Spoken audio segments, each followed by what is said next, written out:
Hey everybody, welcome to Smashing Game Time. We are two brothers that go through gaming's back catalog of yesteryear. I am your host, Nick, joined as always by my brother, Josh.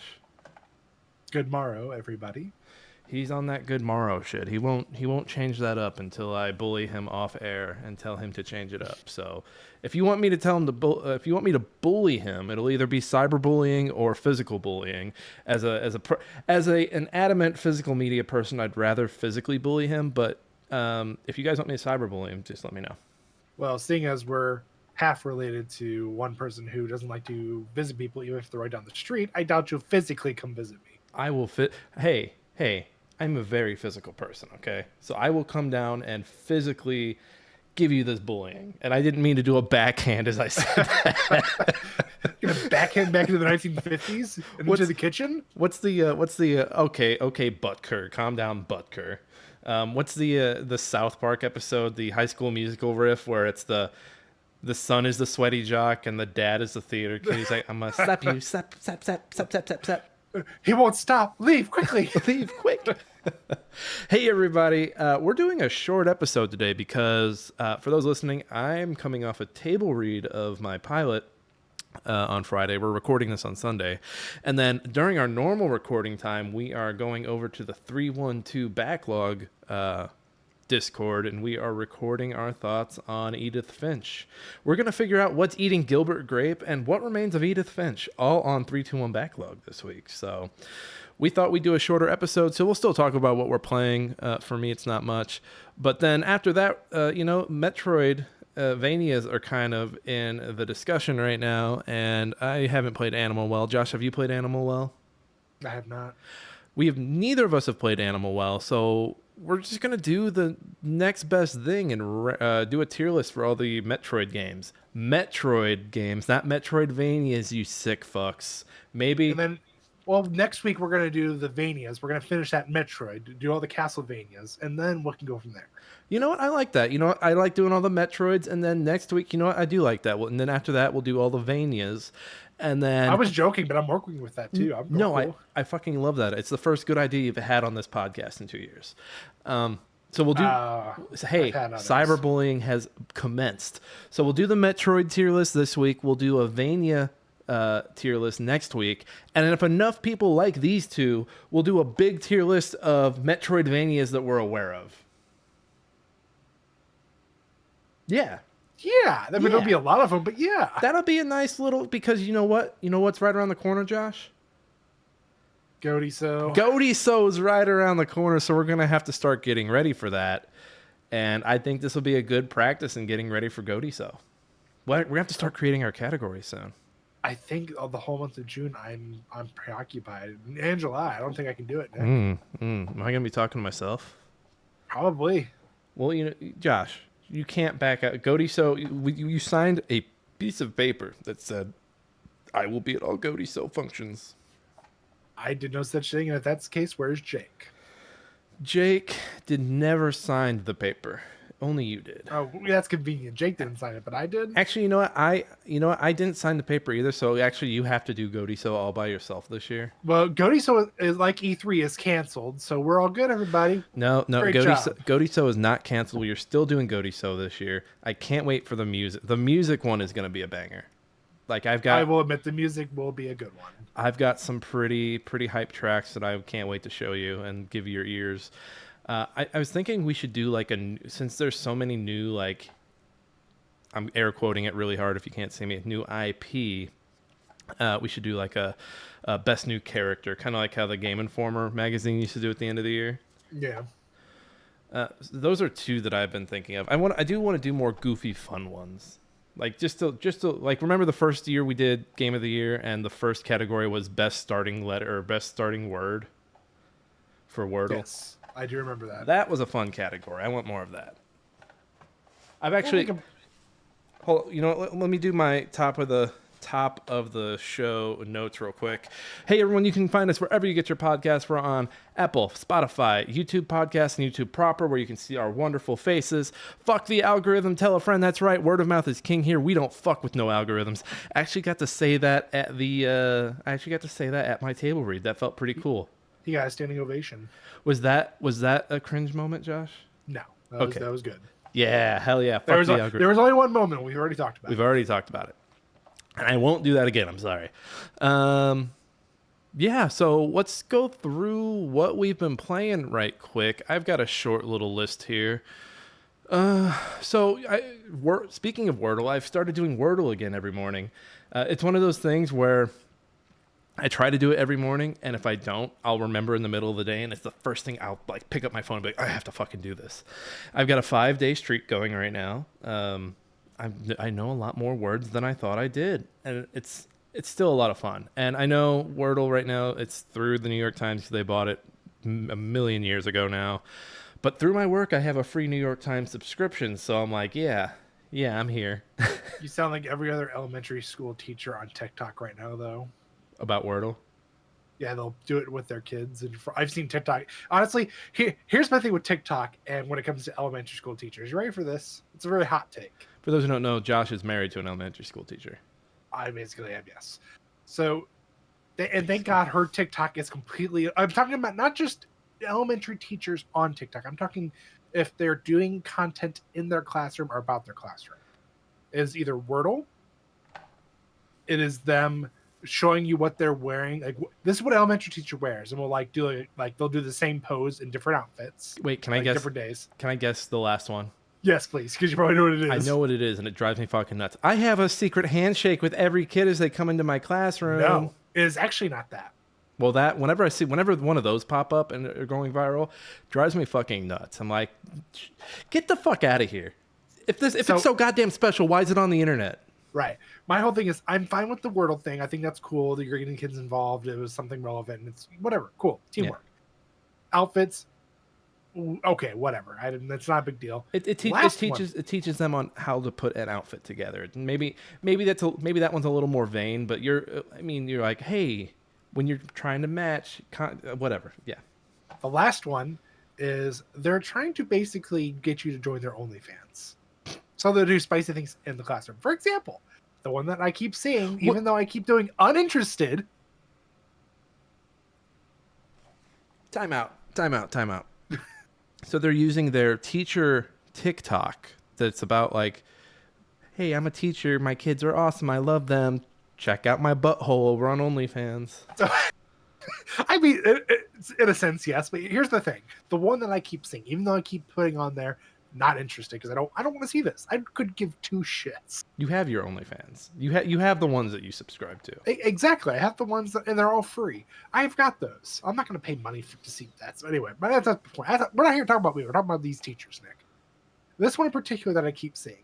She is essentially a music teacher, and she basically she wears dresses, and she's in her classroom doing these dances where you're basically seeing just about everything. So you don't see, like, is her face ever present on the TikTok? Yes. How has she not been fired? Does she have like a big following on TikTok? I'm not sitting there going, oh, I wonder how many followers she has. I'm not calling for her firing, but like it feels like if that was like a known thing going on, that like because administration is like, hey, if anyone's going to fuck our teachers, it's going to be us. And let me clarify by saying I'm not seeing tits or ass or vagina, but however, she's wearing these dresses and she's doing very provocative dances. I mean, at one point she does like the pop lock and drop it. You sound like a youth pastor, you prude. She's doing these very provocative dances that made me think of Satan. Nick, if Gus's music teacher, if you were going through TikTok, you saw Gus's music teacher and she's pop lock and dropping it, and you can see just about everything, coochie and everything.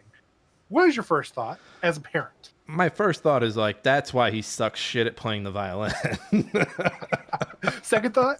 Second thought is, what the fuck is going on in this music class? Yeah. And I'm just like, I'm baffled because I'm like, and it's not, and she's just like the example that keeps coming up. I've seen a handful of them doing different things, and I'm just like, now, are there kids in the room when they're doing it? No, there is. Okay. Thank God there is no kids. Like, you can tell they're in a classroom. Like, it's very obvious they're in classrooms. I draw when it comes to school, like, I'm okay with violence. I'm okay with some of the violence we see in these schools, but when it comes to popping, locking, and dropping, not in my schools. Here's the crazy thing, schools. I'm very concerned how, like, at what time, like, it's that you can see sunlight coming through, so it's clearly daytime. It's not like they're doing it in the middle of the night when no one's there and all the kids are gone. Teachers have They're, teachers have breaks. Like teachers have breaks in the day, Josh. but that's my point. But that's what if a kid walks in and they're doing that shit, Nick? Some have a lesson. Some use that time to make their lesson plans. Some use that time to do their pussy plan. Here, little Timmy, let me show you what adults do. No. I don't think. I go instantly to the South Park episode where Ike falls in love with his kindergarten teacher, and they, Yeah. Well, I mean, being Dog from bounty Missouri, hunter. we recently in the news we had those two OnlyFans teachers that are now like they got fired because they had an OnlyFans, and now one of them is the like one of the highest grossing OnlyFans, and I got on there right before she went up in price, and I said, totally worth it. Now, question. Like, Yes, is OnlyFans like? So I'm thinking of like Patreon, but with like buttholes, basically. where like anytime they post, like there's the post, but then you can comment under it. Yep. Are there? Yeah. When you were on there, were there ever any comments of like, man, I really liked you in second hour? The comments were disabled at that point, so I don't know. I wouldn't be surprised though. But hey, back to Wordle. I'm enjoying Wordle. Yes, Wordle. It's a good time. Teachers deserve to be paid more. Yeah. Yes. As husbands of teachers, yes. They deserve to be paid more. Pay the teachers, administrators. Please. Stop being I assholes. can't afford your kids. Neither can you. Come on. Man, there's nothing easier than being an administrator, but I'm not gonna get on that soapbox because they're all assholes. I finished Braid. My review is up. There's 15 hours worth of commentary in that game, and I want to say I touched it all, but I know I missed some word bubbles or skipped some word bubbles. I don't blame you at that point though. I mean, 15 hours. But Braid is is a lot. it's still good. It's still fun. I can't believe that game is 16 years old at this point. I look back at 2008 and just how different everything was. How the Xbox 360 was just this like melting pot of AAA and indie and everything around it. And now I look at consoles. I mean, I have a PS4, but now I look at consoles and it's like maybe one or two first party games from Microsoft or Sony a year now, and indies kind of come in on their own and don't really have like a window.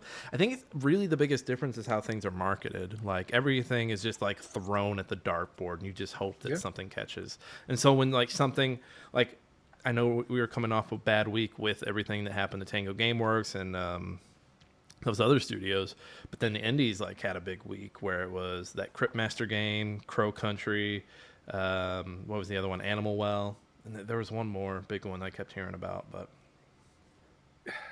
I mean, in sense of, well, first off, since you brought it up, Gears of War 1, 18 years old.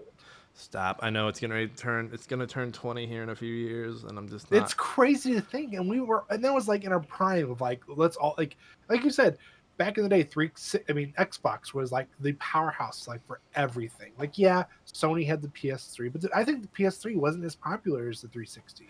Well, I don't think it wasn't. PS3 was harder to develop for, so right. Developers were having a hard time with it, and now you see it. I think emulation's gotten better for it, but emulation of the PS3 was really slow out the gate compared to the Wii or the 360. Oh yeah, well, and that's just, there's so much to do with it now. It's, I mean, literally, I think just about every single game that they release is now playable on it, which is, I think, is awesome. Well, and now we're missing like the B games that used to come out. Like we're still getting B games every once in a while. Like I think Callisto Protocol was a perfect B game. Evil West a few years back was a good B game. Fort Solace, as junky as it was a good B game, with a list fucking voice acting for some reason.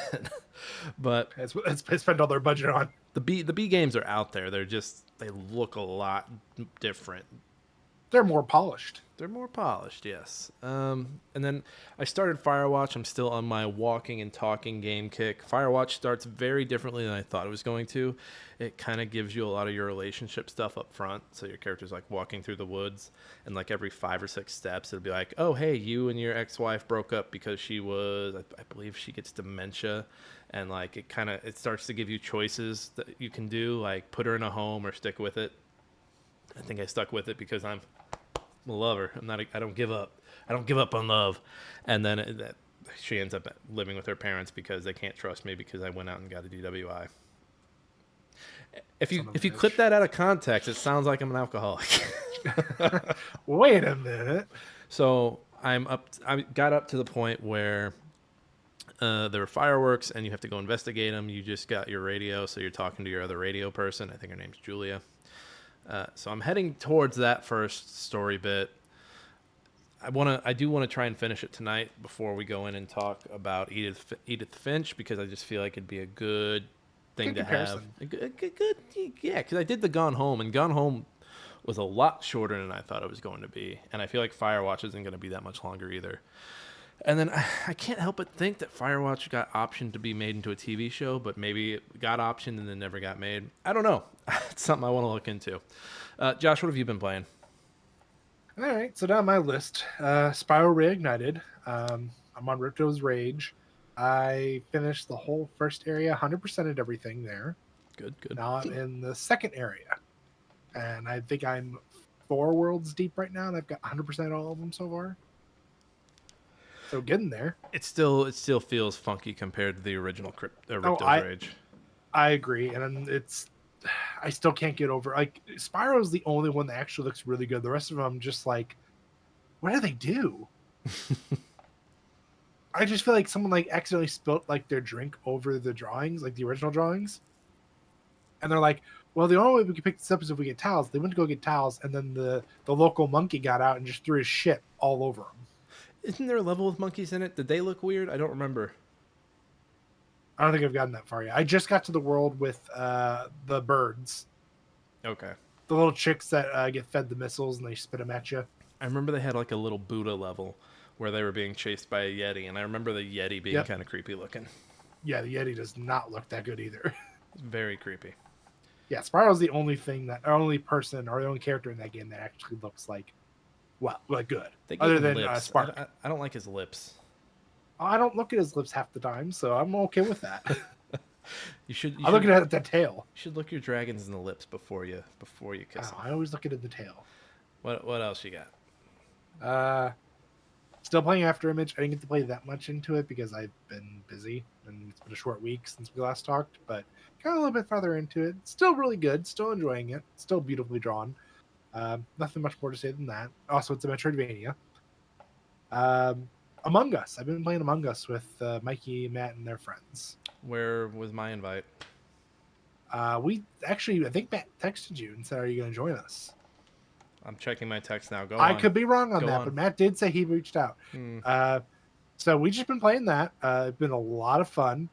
We actually tried the new to us because we obviously quit playing it after COVID and all that. Mhm. They have a, I think it's called like stalker mode, where essentially everybody knows who the imposter is, and you have to like hide from them and complete your tasks before they murder you. Oh, okay. So you have to beat them before they kill you. But Yeah, you like can't they vote have them a out. timer. Gotcha. They have there's like a normal counter. While you're doing tasks, it drops that counter down. They can still kill you. You know, you can get alert to where they're at, how proximity wise to you, and then once you drop down that initial timer to 0, they have a limited time to kill you, but they're in a more of a berserker mode. So they run faster, they can see farther, they can launch themselves practically from anywhere to kill you. That's Pretty fun. That's crazy that those guys are going to make a sequel, and then they're like, it's smart that they're like, you know what? No, we're just going to update this. I mean, they probably saved them a shit ton of money. I mean, first off, all the work they had towards the second one, they probably were able to push it into this, but still, they probably saved a shit ton of money by doing that. Oh yeah. And now Yeah, that was a lot of fun. And now Among Us is a house.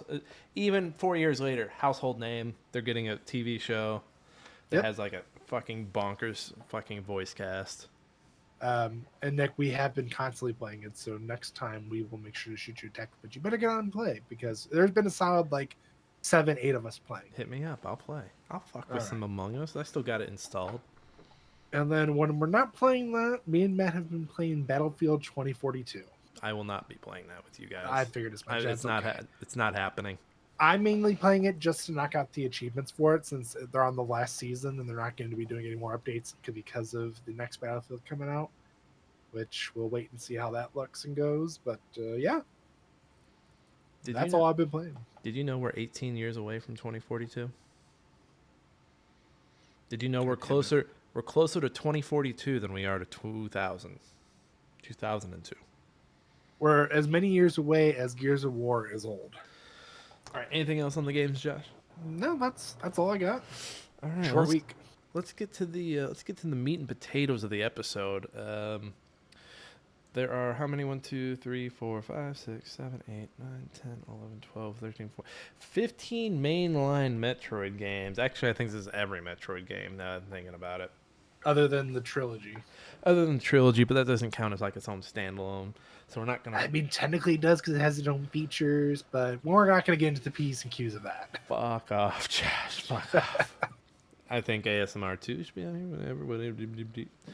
What is it? ASMR, Samus, or ASRM 2, something, whatever it is. The Samus 2 remake that some fans made.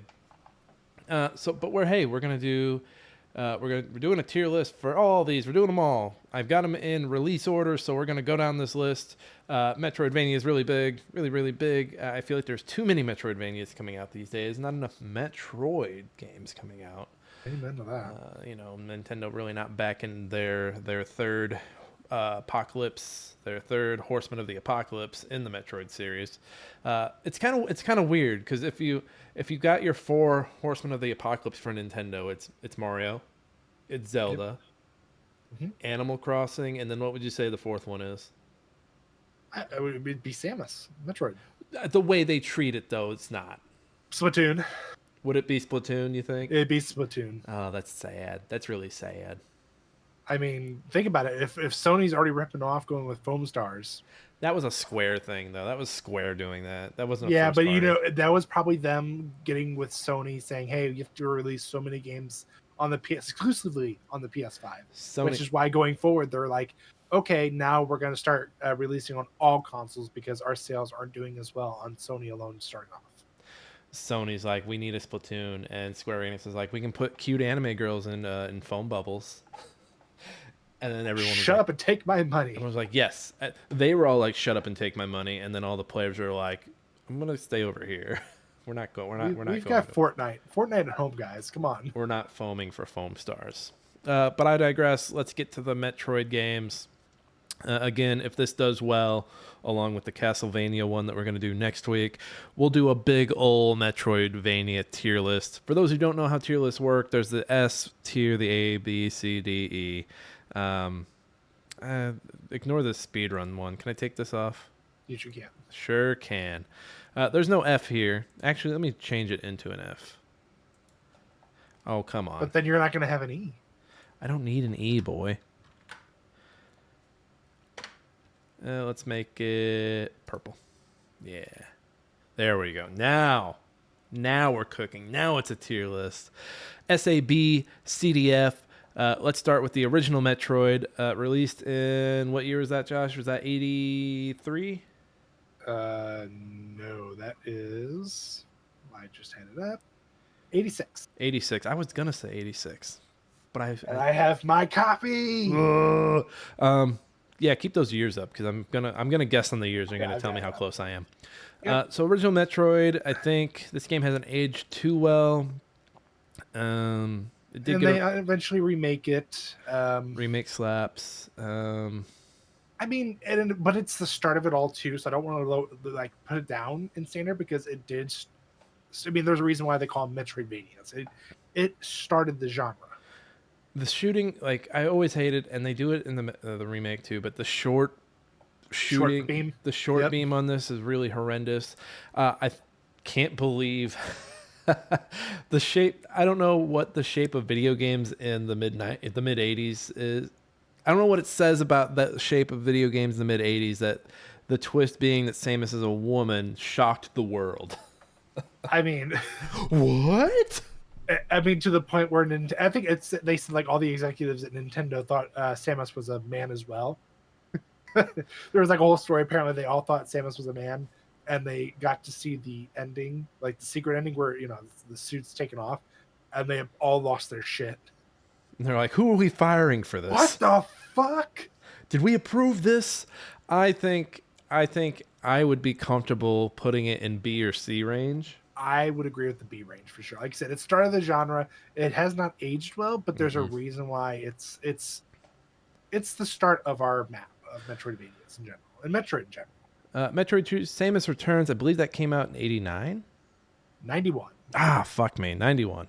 You're gonna see how bad I am with these years. for the Game Boy. For those that are not aware, For the Game Boy, Nintendo was very weird about like, okay, we've got our console, we've got our handheld, we got to split the series, da da da da da da da. And I think you kind of see that all the way up until recently, which is just super weird. This one had the Metroid hunting aspect of it was something I didn't like early on, but the more I experienced, the more I kind of like it. see the problem with this for the original and this one was there wasn't a map. Mm. A lot at the time, of course, maps weren't really a thing. But even if you look back at like the very first Legend of Zelda, that technically had a map. Was it very, was it, could you do it in game and it truly where you're at? No. But do you have a sense of where you're at and an idea? Yes. Lore wise, so they're on. This is the SR388 planet, right? The Yes. home of the Metroids. Hmm. So I like that for the lore reasons. Otherwise, I think this game is just as messy. I mean, it's. I think it's even worse. I just, yeah, I don't. When you're like, Nick, let's play a Metroid game, I'm going to be like, all right, as long as it's not Metroid 2 or the remake. Yeah, it's honestly, to me, I mean, I'm not saying it's F. I would say C or D because I would put it in D. I don't know, Nintendo. This phase of Nintendo, because we also got Link's Return out of them. Like for some reason, their sequels they wanted to get freaky deaky with it, and it just never worked. Like that second one is always messy for me. It usually is. So Metroid 2, Samus's Return goes into D. We put that first Metroid into B in case I didn't say that. Super Metroid on the Super Nintendo came out. Was it 1993? 94. Fuck!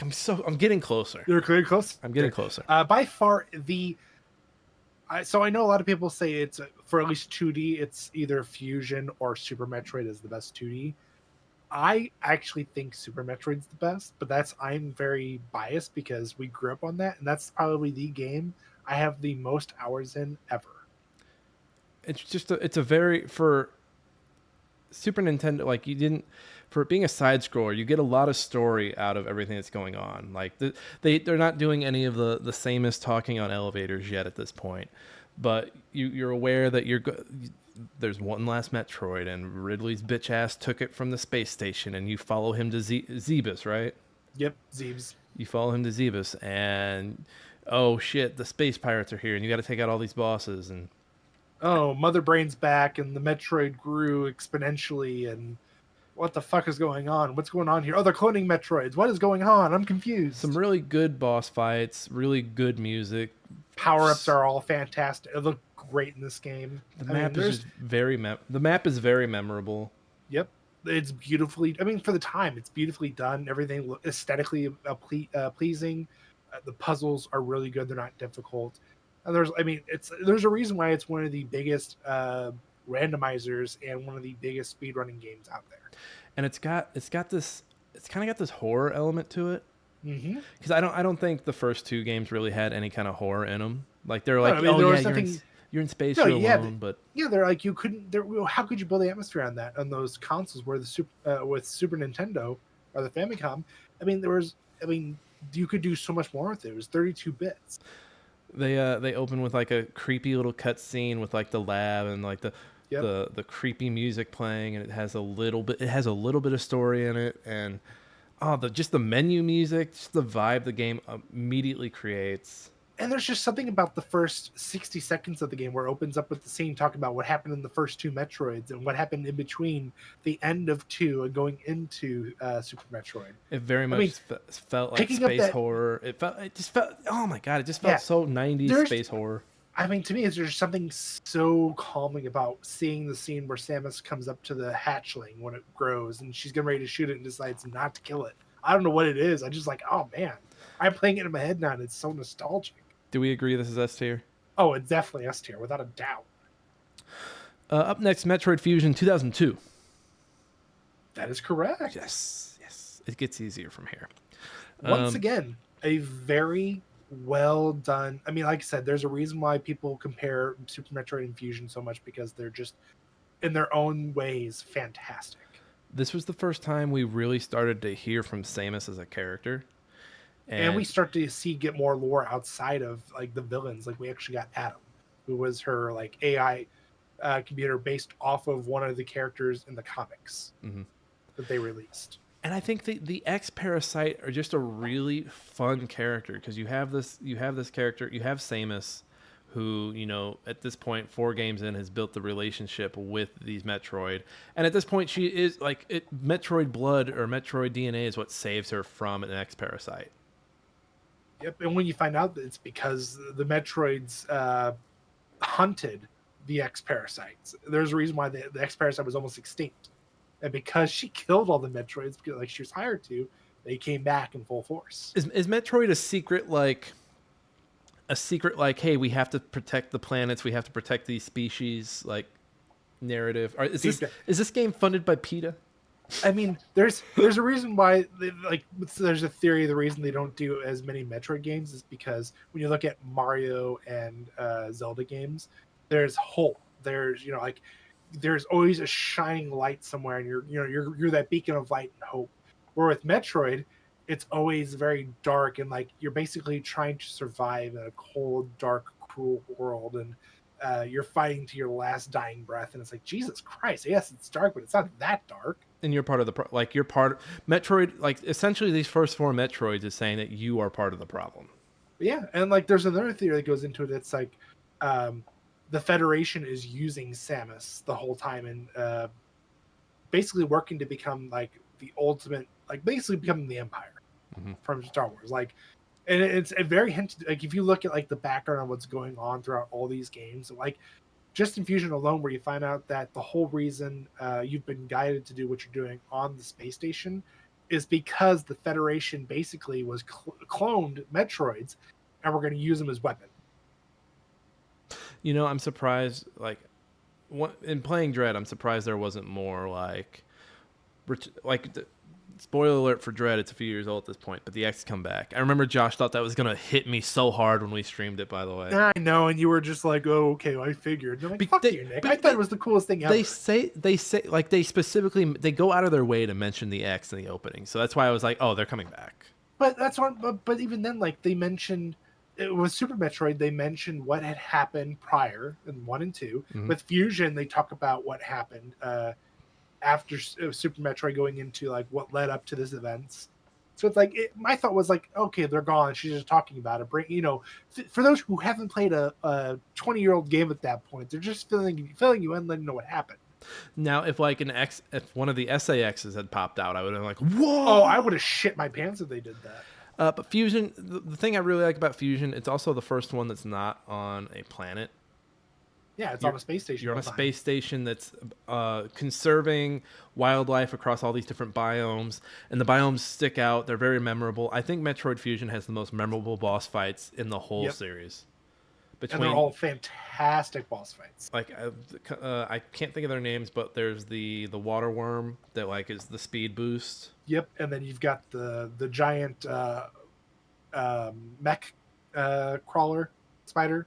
Yeah, the mech spider that you fight twice. You've got Nightmare who like manipulates time, and so like if you shoot missiles at them, like they just immediately drop from your gun. The SAX. SAX. I mean, the super SAX at the very end. It turns into the Omega. The Omega Metroid. Then you also have. I really like the spinny guy, like technically the first boss. Yep. I mean, there is. I mean, literally, and then just being chased the whole time, and you find out like 75% of the game, you basically have to run. Anytime you come across the SAX, you have to run. You cannot fight them. It's them going back. It's Nintendo saying, "Oh, we liked the horror aspects of Super Metroid. Let's ramp that up." And they did a fantastic job. And they bring it into Prime, and they bring it into Prime 2. I think we put Fusion right up here. I think it's an S game. I think the people who put Super Metroid over Metroid Fusion, they're all going to die off, and we will realize the world that puts Metroid Fusion at the top. Like, if I'm going to be completely honest, Metroid is the only reason are one of the only reasons the Game Boy Advance was so successful. They As far as from the big four, they had their at the time. JRPGs did a lot for the Game Boy Advance. No, I agree, but I'm saying like all the Legend of Zelda games, they were hit and miss. Mario was like hit and miss as well. Yes, Like I think the only Mario ones I enjoyed was like the Superstar Saga. When it comes to first party on the Game Boy Advance, I think it was Yes. Pokemon and Metroid were Yep. like the two like best The big utilized. And then you like you said JRPGs, and then the tactics games. But yeah, you're right that like I mean Zelda they really only did like re-releases. They didn't. No, they try did the anything Minish new. Cap. Minish Cap wasn't that good. Was Minish Cap And then DS or Game Boy? no, that was Game Boy. Okay. And then they did the re-release of Link to the Past because they ended up tying it in with Legend of the Four Swords. I mean, Nintendo like they don't miss. They Nintendo knows what they're doing. And again, I'm not a Nintendo bootlicker. Yeah, okay. Next up, Metroid Prime. This one's gonna be either an S or an A. I feel like. I mean, first time they go first person and they nailed it. They nailed it. It felt really good. Scanning was addictive, if not a little annoying when you realize, oh, I need to scan something to move on. I think the only thing that would keep this out of S is the artifact collectathon at the end. See, that part didn't bother me. It's the backtracking that bothers me the most. Because if you backtrack in it so much compared to any other Metroid game. The map does get a little tedious, especially once you get into the the Phazon mines. Yeah, the Phazon mines, and I'd say even the Frozen Tundra was a big pain in the ass. Yeah, the Phendrana drifts and then the Phazon mines were kind of annoying. You know what I didn't like is that the magma zone didn't have a boss fight. Yeah, I mean it was, but I think they make it up for it with all their beams. The beams were fantastic too. All of them, like there was a single one I didn't like. The beams are fantastic. The map is okay. The map is just like Talon Overworld. Oh, perfect, beautiful. Yes. I love it. It catches the vibe. The Crash Frygrate, which is in the Italian Overworld, also another great area. Phendrana Drifts is okay. Yeah. Is okay, like bits and pieces of it, but then once you get into like the labs that are a little deeper into it, it's just like, okay, I get it. Get me the fuck out of here. We already talked the Chozo runes. Kind of forgettable. Like it's like, oh hey, this is Talon Overworld, but with like a yellow palette. I did like the final area though, the one you have to get after you get the Phazon suit and you collect all the artifacts and kill Meta Ridley, which was a fucking awesome boss fight. Yeah, but that was like 2 or 3 rooms. I still liked it. It was very, I'm trying to think. Boss fight wise, I didn't like the Omega Pirate. The Omega Pirate was kind of blah. I did like fighting Metroid Prime. His name was in the title. Yes, Metroid Prime and Metroid. Was that the second time we got a multi boss fight at this point? 2 stage boss fight. Yeah. Or 2. Yeah, because it would be Mother Brain from Super Metroid because you fight her when she's in her in the case, and then you fight her when she turns into. SAX kind of has a 2-form thing going. Yeah, but that technically doesn't that turn into Omega Metroid? No. The Omega Metroid. Oh, that's right. No, she comes in and fights. It comes in to help fight. Yeah. Where's the second form? Oh, that's right. She turns into that big blobby thing. Yeah, the big blobby thing. I forgot about that. Yeah. Okay, it's the third time. No, and you in between, somewhere there. And you call yourself a fan. Yeah, I think so. I think the map kind of hurts this. The artifact going back and getting it. I'm trying to think if I'm forgetting an area. So Talon Overworld, Chozo Runes, the Magma area, Phendrana Drifts, Phazon Mines. Was there only 5 areas in the game? The sand one. What was the sand one? Let me look it up. It's probably better for both of us. It's bad that it's not bearing well that I can't remember what it was called. Not that I can remember any of the areas in Super Metroid. There's the ghost ship. There's the underwater area. There's the grassy area. Okay, so... Okay, it's giving me all of them. That's not correct. Here we go. So we've got Impact Crater. Right.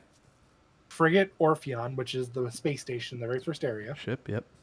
Magmoor Caverns, which is the... Lava. Phazon Mines. Talon Overworld, Chozo Ruins. Okay, Chozo Ruins is the sand one. Okay, And so then there's only Pandora Drifts. There's only 7.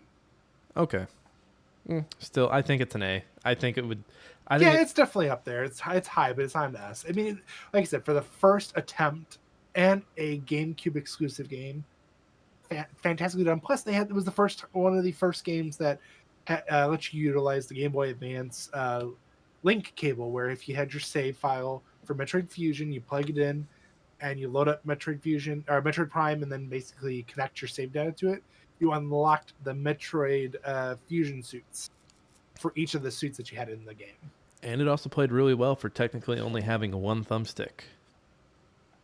Yeah, and they eventually improve on it with. I mean, I say improve. I loosely use that with the trilogy, where they use the Wii remote to aim, and then they end up improving that modding community wise, with the Prime hack, which allowed you to use dual thumbstick, which Interesting. is a lot of fun. Up next, Metroid Zero Mission, which I believe, by the way, Prime came out in 2002. I knew that one. Yeah, you said that. Metroid Zero Mission came out 2004. That is correct. Yeah. This is a remake of the first Metroid. It's a remake and retelling. And a retelling. It kind of because Metroid and Super Metroid are set on the same planet, if I'm understanding correctly. Right. Yeah, Metroid and Super Metroid are the same planet. So this one essentially gives you a little extra that kind of explains the ghost ship at the end, or in the middle of Metroid, Super Metroid. Mm-hmm. So that's pretty neat. And we get a little more better understanding of the Chozo, who they were, and how Samus came to know them, and why she's able to adapt their technology, but the pirates weren't able to. I think this game is kind of held back by that ship thing at the end because you have the boss, the secret final boss of Meta Ridley is just annoying. But you also got the new Zero Suit Samus, which everybody oogles over. Yeah, people were very horny for Zero Suit Samus, but I don't know, man. Like, how many times can I fight Ridley, a different version of Ridley? Like, it just kind of felt like they're like, okay, we need something. What about a robot Ridley? Never heard of that before. By the way, this is at the point in the series where the chronology, whatever, the time order of the games is all over the place at this point. Because Super Metroid takes place between Metroid 2 and Super Metroid, right? So technically, chronologically, it goes Metroid, Metroid 2, Super Metroid, then it does all the primes. Okay. And then after the primes, it's supposed to go Fusion, or I'm sorry, Other M, then Fusion. Messy. Yeah, it gets. I mean, it's just as. I mean, it's Nintendo, guys. They did the same thing with Legend of Zelda. Technically with Mario. I wish they could have just done what they did with Metroid Dread, and then like when you boot up the game, it says Metroid 5. It can't be that easy. Smartest thing they ever did. I like Zero Mission. Again, I think it's held back by following the original Metroid 2 closely. Like, you have the short beam, you have all these powers, and then to find out that Samus is a woman again. Oh my god! Oh. You had a chance to correct it, and then no. I do think this is one of their higher releases. Mm-hmm. I do think it improves on the original. Almost 20 years later. I think it's up there with Metroid Prime with the A. I mean, it does have its flaws, but all in all, it's still improved on the original. And it just, let's face it, guys, Ridley is like the mascot villain up there with Mother Brain. But at least with Mother Brain, she gets different forms. Ridley only has 2 forms: his normal form and Metal Ridley. That's it. Yeah, they're bad mascots though for the bad guys. Metroid Zero Mission's going up to A. Let's recap real quick since we've done a few. We've got Super Metroid and Metroid Fusion in the S tier. In the A tier, we have Metroid Prime and Metroid Zero Mission. In the B tier, we have Metroid, the original release, and then in the D tier, we have Metroid 2, Samus Returns. Yeah. Yeah, Returns. Up next, Metroid Prime Echoes. I believe this was also 2004. That is correct. Because we got this for Christmas along with Metal Gear Solid 3 and Grand Theft Auto San Andreas. What a weird fucking Christmas it was. That was a weird not as weird as the Kingdom Hearts Chain of Memories. Jake got that weird hunting game. and then you got something else. Yeah, some weird ass video games. Yeah, So weird. I've always liked whenever Nintendo does like the light world, dark world themes in their games. I think this is their best version of that. Yep. I will say I was annoyed by the use of ammo counts for all of your different beams. Yeah, and then I think the traveling in the dark world at first got really stingy at points. Like you almost actually had to hunt for energy tanks. I do like the light and the dark suit in this one. Yes. I do think they have some of the most forgettable bosses. Oh, for sure. But they brought back basically they brought back the SAX, which is it's just Dark Samus. just Dark Samus, which I mean Do you have the amiibo? There I she do have the is. amiibo. Yeah. Dark One Samus. honestly, I'm torn between the SAX and Dark Samus because they're both like the coolest concepts in the Metroid universe. Like that. I think the SAX is better just because, what is it, the Viria suit or Virus suit? Yeah, Varia suit. I think folks like, I like that suit better. Oh, I do too, but Speaking of suits, Echoes has some really cool suits in the light and the dark suits. I think they just look crazy good compared to like, another version of the gravity suit. Or people like fusion suit Samus. I'm not crazy about those. I mean, It just looks like she's it's covered in goo. Which, if you're in the wrong household and you're like really into Samus, is the case most of the time anyway. I mean, I really think that Fusion and Echoes definitely have a long-standing like, oh, they're almost a very similar game. They're having a yeah, they're two games in conversation with one another, where I'd have to go back and play. I do hope we get an Echoes remaster because I think if any game is deserving of it, I think it's Echoes. They're both games in conversation of like preservation. They're having a conversation about preservation. And I mean, well, they both basically start similarly. Where with Fusion, the reason Samus loses, and it's probably like one of the only like, oh, this is why Samus lost all of her abilities and she's back to the scratch. It was the X parasite infecting her suit and infecting her. So basically, they had to, remove all of these parts on her suit and give her this antidote. Where with Echoes, it's okay. You go into the dark world by accident, and then find out that there's another you and get attacked by the what are they called? The They're the Ing. The Ing. The You get bad attacked by guys. the Ing, and they basically infect your suit and then corrupts it. Dark World bad guys are Ings, and then I think the good guys in the Light World are the Luminous. That sounds right. Which It's been a hot minute since I've even played it. I do think Echoes is worth a revisit. Again, the boss fights are kind of don't stand out. I think there's like one I remember was like a robot. Yeah. And I think the Emperor Ing is also that's another multi-phase, by the way, if I'm remembering correctly. I think this is a B tier Metroid, maybe C tier, just because the Dark World shit is annoying. See, I think I agree, but I'm also torn because Prime 3 is the prime example of, oh my god, what were you thinking? Tovis Bog is just maybe the music from Tovis Bog is what brings it up to a B, because if you play that soundtrack and that song comes on, you immediately know it's Echoes. You immediately know. Yeah, that's true. I agree. Let's put it. It bumps it. It bumps it up to the B. It bumps it up. Metroid good. Prime Echoes is to the B. Metroid Prime Pinball, I'm gonna guess this is 2005. That is also correct. Nice. I'm doing better. I've only played a little bit of it, but word on the street is this is a pretty fucking good pinball game. Oh yeah, it's definitely up there. It's like one of this. Remember the old Windows 97 Space Cadet pinball game? Mm-hmm. This is our generation's version of that. So I don't think it's fair. I don't think it's fair to like rank this with everything else. I think what we do is create a tier list that's just pinball. That's fine. I mean, it's just pinball, but it's it's I say retelling very loosely of Metroid Prime. Is it? I remember I say loosely because it's just you get the different areas. So like they have like different pinball tables, and it's based on each area. That's it. It's just a pinball game. Oh, hold on. I have to update this. And then Yeah, I remember there were boss enemies on like some of the tables. Yeah, like if you did the Impact Crater, you could fight Metroid Prime. If you did, I remember like Thetis, the rock guy, was there.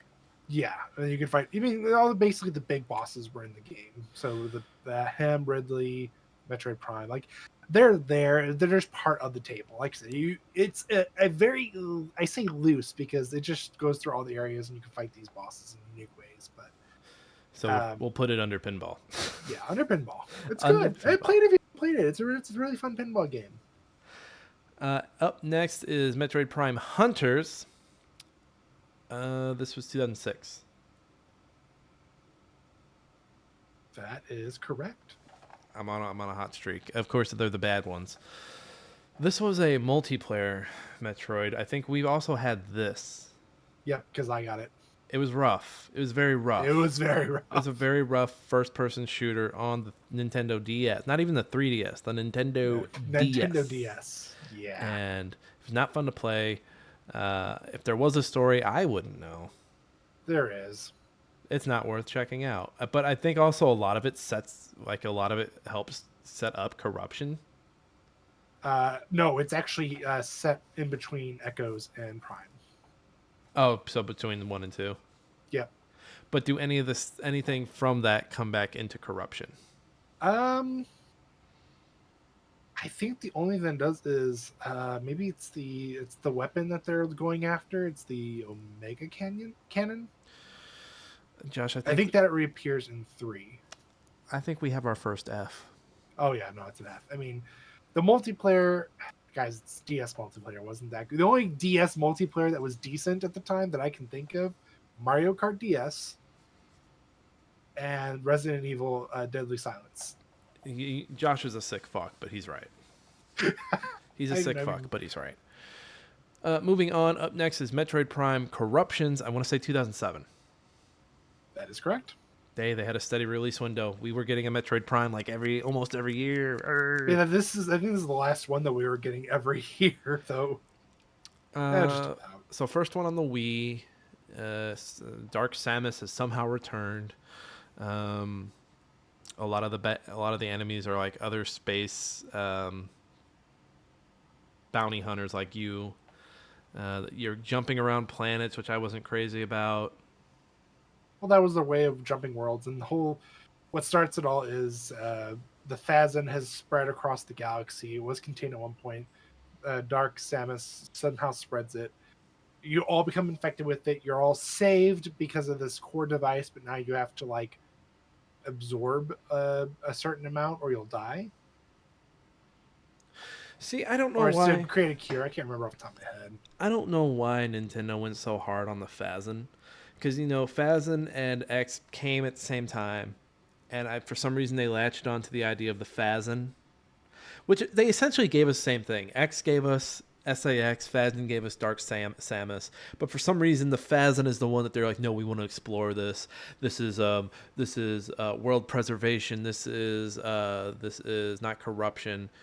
This is waste. This is what happens when humanity is wasteful, or this is what happens with pollution. Was Prime just Nintendo? The Prime series like Nintendo being like, oh no, we're going full anti-pollution. Like, don't dump your Phazon in the rivers, please. Uh, Pretty. I mean, I would say it is. And I'm looking at it now. I actually got the story chronologically mixed up. So it goes manga series, which basically just we're, okay. we're not doing the manga. We're That's not fine. doing the manga. So Metroid Prime, Prime Hunters, Prime 2, Prime 3, Federation Force, Metroid 2 Return of Samus, Super Metroid, Metroid Other M, Metroid Fusion, Metroid Dread. Okay. So I was close, but I mixed them up. Where does pinball fit in there? Jesus Christ. Whatever. Do it again. No. This is where they introduce, obviously, the Wii's nunchuck and wave sensor. The aiming was a little. I mean, guys, it was the Wii. It was very wonky, very hard to use. They do improve on it. The community does with the trilogy because, like I said, they have it set up where you can use it as a dual stick shooter. Highly recommend playing that for the trilogy if you guys have it. It's really, really good. I don't remember a lot about this one, but are there a lot of callbacks to the first Metroid Prime? Does it do the normal thing that the Uh, threequel does? Like the third one goes back to the first one a lot. Do you end to up an back ex- on Talon 4 at all? I don't think you do. You don't go back to Shadow Moses in this one. Jesus Christ. Yeah, no, I mean, at that point, I think I don't know. It gets really confusing because let's face it, it seems like every other Metroid game, you're blowing something up, whether it's a space station, a planet, or both. Guys, we gotta protect the planet, and then Protect the you blow planet, but it we're up. gonna blow it. We blow it up every Oh, time. I died, even though this is my space station. I'm just gonna fucking blow. We're gonna launch it into SR 388 and hope to God it lives. So I know we're waiting for 4, and you know people waiting for 4 kind of drives me nuts because like you guys really haven't been hyped for a Prime since the first one. I mean, I'm not some like I want Ford just because they've talked about it for so long, just like they talked about the movie for so long. But at the same time, I think I'm just more bring. I obviously know they're done. They don't want to do any more 2D Metroids. They want to try and keep it in the first person. They want to keep it in the first person family. I would put Corruption as a D. Oh yeah, It's just it very has some redeeming factors, but it's just I can't. It's terrible. it's just very forgettable. I wouldn't even watch a boss fight video of it on YouTube. I think it's probably the only Metro games I have not actually 100%ed. Gross. So that means that you've 100%ed our next game, Metroid Oh Other no. M. It's one of the other ones that are very forgettable. This one came out 2008. That is 2010. Okay, well, it felt, you know, the vibe of it, it feels very 2008. Well, that's because in the heel of 2007's Corruption, it took 2 years to bring the Wii controllers to Metroid Prime 1 and 2 and release the trilogy in 2009. So this is the one from Team Ninja, Mm-hmm. the Ninja Gaiden people. This has Samus is very anime in this one. There's first Lots person, of dialogue. lots of dialogue. There's a lot of first person. There's a lot of like kind of like 2D isometric where like you'll be walking sideways and you'll be running forward and then running like a weird angle. I honestly haven't played this one, but just I remember watching a lot of it on YouTube back in the day. Not impressed. I'm not impressed. No, I think the only cool thing so there's three things that stick out in this one.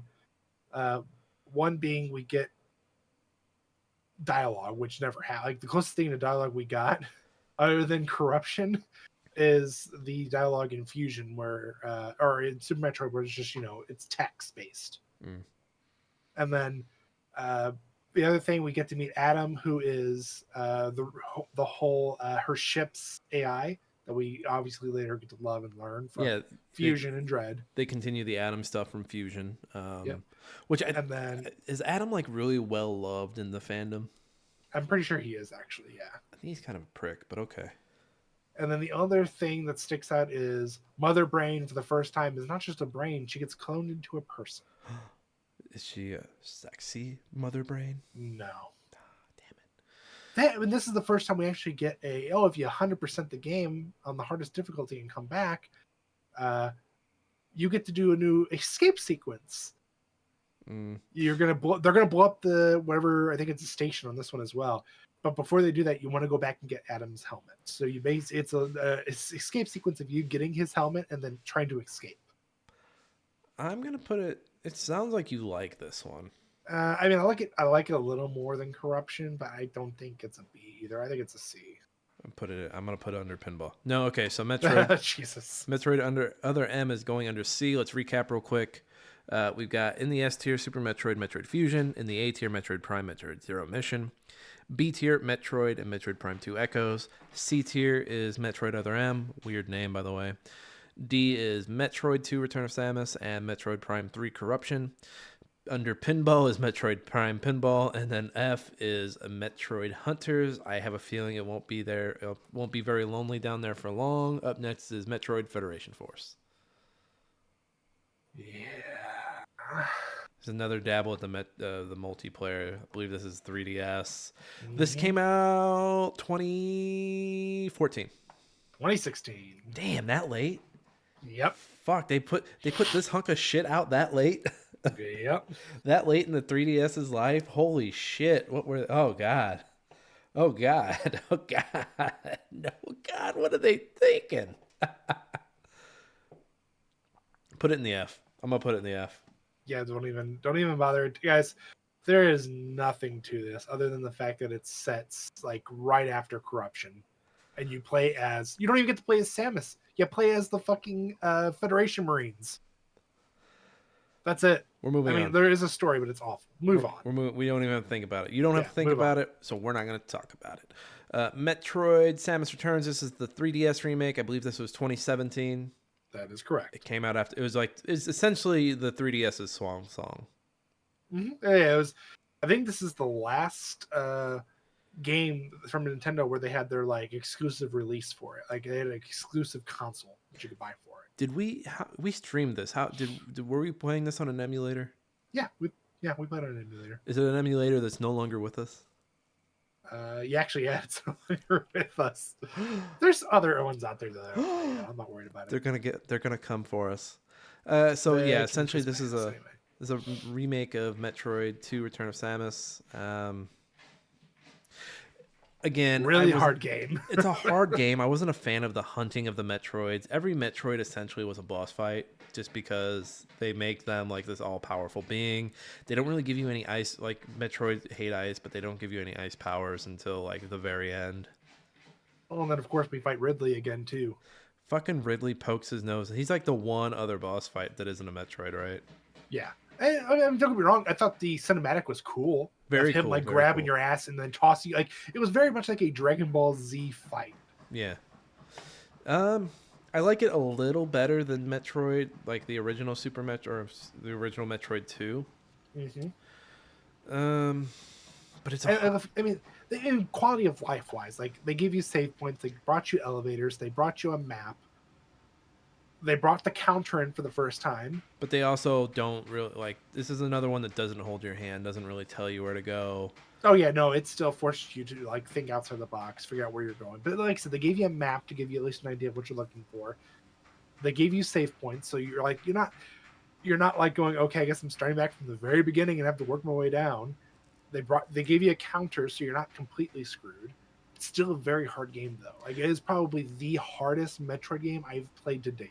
I remember playing it thinking like, when are we gonna be done with this? Cause we had just done Donkey Kong Country, and I was hating this more than the Donkey Kong Country games. I mean, I think Donkey Kong Country 3 is where I started to lose my mind a little bit.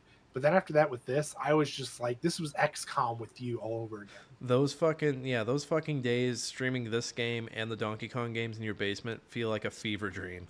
I feel like we were locked away in your basement. People were torturing us. Oh yeah, because I mean, we were drinking pilk. We were doing what people. Pilk. I mean, we were doing shit like that got crazy. And then played this Hollow is the Knight. tail end of all of it. It was like, oh, I think this was actually the last game we streamed here before you finally Got a job. got all your got a job, got all your shit together at your place, and we started playing games at your house. I think we did do Dread. We did Dread also. Oh yeah, that's only because I bought Dread because I had a Switch at the time. Yeah. Fuck, dude. You don't have a Switch anymore, do you? No, I got rid of it. Do you have that copy of Dread? Yeah. Yes, you can play it. No, Dread is just as hard. Where are we putting this? I mean, I think C. It improved on the original. It's just so hard. It's like it's a hard game, and of course it's a 3DS. And I think because of that, they didn't really polish up the graphics as much, and I feel like it definitely suffers from it. I think the other really weird thing about this is it came out the same year as the Switch on the 3DS. Why not? Yeah. Why not not just hold put it on off? the Switch? Yeah, why not? Like you knew when this was announced, the Switch was already in the works. I mean, I'd assume it's because they wanted one last like paycheck for the 3DS. They wanted to move their remaining 3DSs that first year. They're like, we need to get these off the shelves. Like we need to sell these. Up next, Metroid Dread, which was 2021. Right? Yep. Whew, man, goddamn, how's it? Already been It's 3 a long years. time ago. How's it Yeah. already been 3 years? So this is the direct follow-up to Metroid Fusion after 20-ish years. Almost 20 years. Follows Samus. Somehow the X return. Somehow the X return. No, there's not somehow they explained it. It Okay, makes so plenty of sense. what I didn't like about this game right off the bat is you just wake up on a planet. It doesn't really explain anything that happened. You just wake up on a planet. Well, yeah, I guess that's true. It They doesn't. eventually explain it to you, but like it's so jarring. You wake up and you're like, oh, like usually Samus is hitting you with the hey Jack, here's the facts. I was on this Frygate and they stole the Metroid. And now I got to go get the Metroid. And this one she's just like, I fucking woke up. What the fuck's going on? Yeah, I mean, there's definitely some things to hate about it. The whole talking to Adam. Once again, was definitely one of Fusion's downfalls is you had to talk to Adam. The great thing was you could fast forward. You press, keep pressing the button and it would speed up the text and get you through it. With this, you had to desperately just sit there and listen to him talk. Listen, he was actually voiced this time, right? He was voiced this time. They continued the path of the horror elements with like the BB. What were they called? BBs. They were called BB-8s. They had a. Bother me. I'm looking for the damn name for him right now.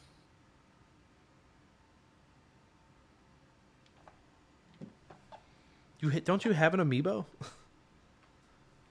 Hell yeah, the EMMI. Emmys. Emmys, yes.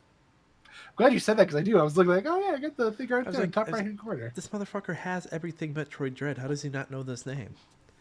Dude, because I haven't played it since we last finished it. Metroid Dread. The Emmys, like, they were terrifying at first, but then then you get the hang of it. You get the hang of it, but then those parts just become annoying. Yeah, I mean, one cool thing is though we did get Kraid finally came back. Kraid came back after being gone, after not being in a Metroid game, not counting Zero Mission, since Super Metroid. The guy had not been in a game for almost 30 years. And it was probably one of the coolest boss fights. It comes out of nowhere.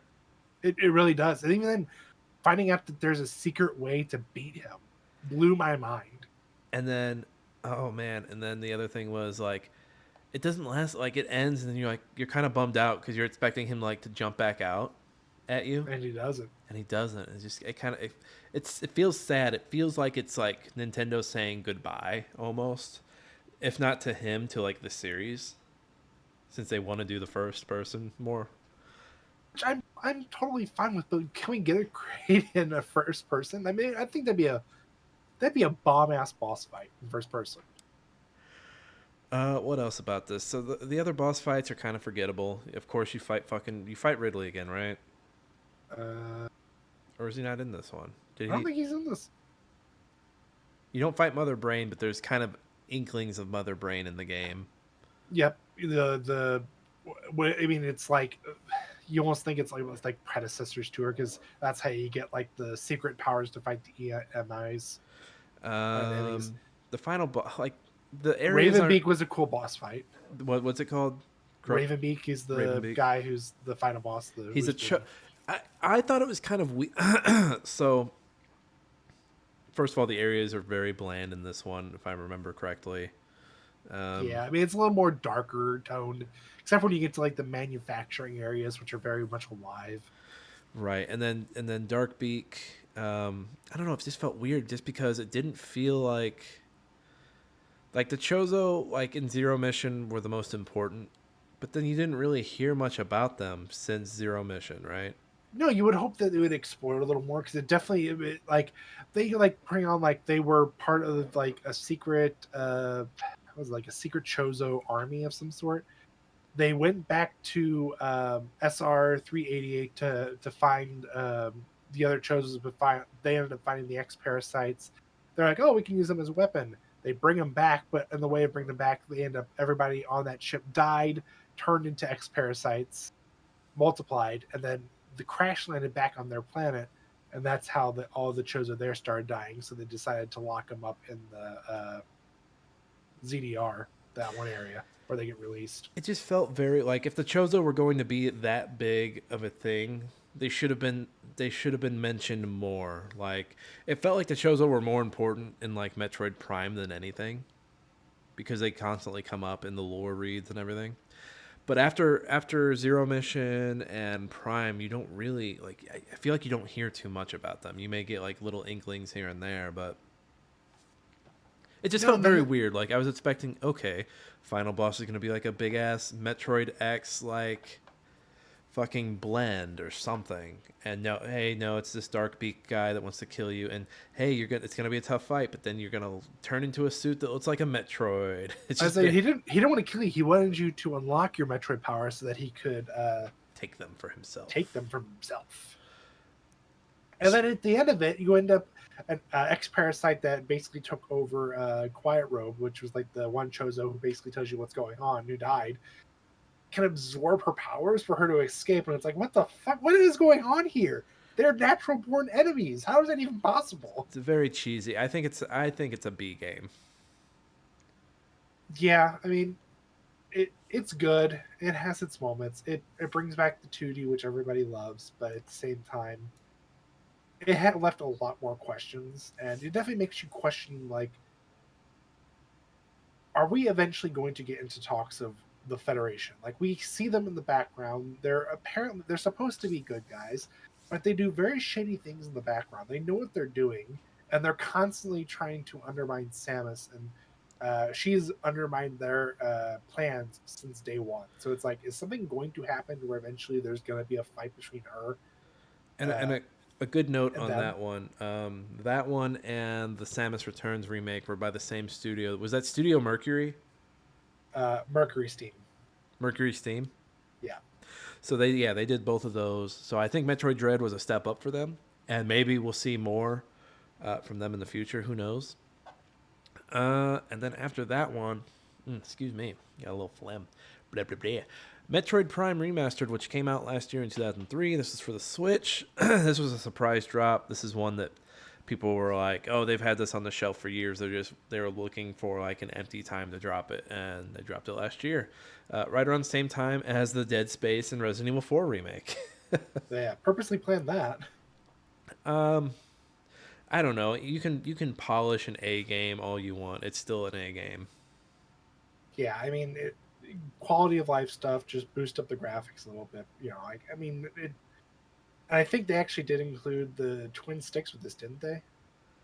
I think so. I have a sealed It's copy. been a while since I played it, and I keep playing the trilogy, so I've only been playing it on my Steam Deck. I have a sealed copy over in the corner, which I do I too. I want I want to open, but then also I'm like, well, this is a Nintendo thing, and people are stupid with money. So if I keep this sealed, Yeah, no, mine's sealed, hidden away with all my other sealed games that I know are going to make money eventually down the line. I'm too lazy to pick up and play the Switch. Now, if only I had an emulator that I could use to play Prime on my Steam Deck. Oh, Nicholas, there's plenty out there for Let's you. put it. I'll show you. It's beautiful. They did it. They did it again, you guys. They just made it more beautiful. And I will admit, I do like the cover art. Did they did they do a Wind Waker and change up the collectathon at the end? I think they made it easier. Like easier to instead of like giving you a riddle, it's like, hey, it's in this fucking room, dipshit. Yeah, I'm pretty sure they just like instead of like giving you the riddle, like you said, instead of the riddle, I think it's just like go to this world, this area. Hey, we did it. We said this is going to be a shorter episode. It kind of is. We're at an hour and some change. And I've got a great title for the episode based off something that was said earlier. But here's the tier list. So the Metroid tier list, we've got Super Metroid and Metroid Fusion in the S tier. In the A tier, we've got Metroid Prime, Metroid Zero Mission, and Metroid Prime Remastered. In the B tier, we've got Metroid, Metroid Prime 2 Echoes, and Metroid Dread. In the C tier, we've got Metroid Other M and Metroid 2 Samus Returns, the remake. In the D tier, we've got Metroid 2 Samus Returns and Metroid Prime 3 Corruptions. In the Pinball tier, we've got Metroid Prime Pinball. And then in the F tier, we've got Metroid Hunters and Metroid Federation Force. Everyone Burn should those play. garbage. Everyone should play those 2 games in the F tier. Oh God, please don't. If you're gonna pick, honestly, if you're gonna pick one of the 2, just stick with Hunters, but don't even bother at that point. It's Eh, I like that. How many are there more Castlevania games than Metroid games? yeah, but we can easily like a lot of it's gonna be like this collection, this trilogy, this. I can dumb it down. We'll make it easier. I'll for have you us. find the tier list for that one. Yeah.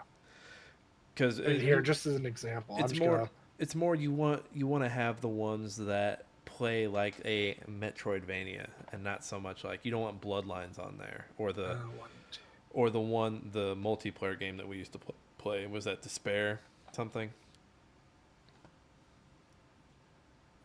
20, 21, 22, 23, 24, 25, 26, 27, 28, 29. So in the release timeline, there's 30 games. We're only doing the ones that play like Metroidvania. Yeah, no, so like we can avoid Lords of Shadows, so that's 3 of them. We can avoid like the ones that are like one-off, like Haunted Castle, for example. We'll get rid of Bloodlines. We'll get rid of the multiplayer one that was part Bloodlines. of Whoa. Bloodlines is a linear action character I'm aware action of game. that, but it's still that's our jam, Nick. We grew up on that shit. Just because we grew up on it doesn't mean it's good. You want to get rid of Rondo of Blood 2 hour at it? So this is basically the same thing, even though it has the best fucking Belmont ever. If it saves me some time. It will. God damn it. Hey everyone, we've reached the end of the show. You can find me, Nick, on Twitter at That Kaufman. You can find me on Twitch and YouTube at Nick Fat Night. I'm actually doing some streams every once in a while. Tuesdays in May, I'm streaming Iron Harvest. Tried to do that last week and the game crashed in the middle of a mission and I did not save it. So we're going back into the Polania mission. Well, actually, I already have been done by the time you hear this. But hey, check in with me on Twitch Tuesday nights in May. Josh, where can the people find you? Anywhere and everywhere. I'm Josh Sang. Awesome. And then you can find, we have a website, smashinggametime.com. The podcast goes there. We have written words on there. Now that my table read is over and all my fellowships are in, it's time to get some more written words in, goddammit. So we're going to do that. Hey, thank you to Alex Marvin Clark for our intro outro song, Hunt Him Down. Thank you for that. It's been a great song the whole run through. We have a link to his SoundCloud down in the show notes, so go check it out. You can find Smashing Game Time anywhere. It's on Twitter, it's on Instagram, it's on TikTok, though the TikTok's not active. You can also find us on anywhere you get your podcasts. So the Apple podcast, the Spotify, the YouTube podcast, the YouTube proper. Fuck the algorithm, tell a friend. Word of mouth is king here, all that. And that is it, folks. Josh, you have anything exciting coming up? Not really. No? Just trying to get through life before I plan anything. All right. Yeah, me too. So, hey, that's the show, everybody. This has been Smashing Game Time. I hope you all had a smashing great time. We'll see each and every one of you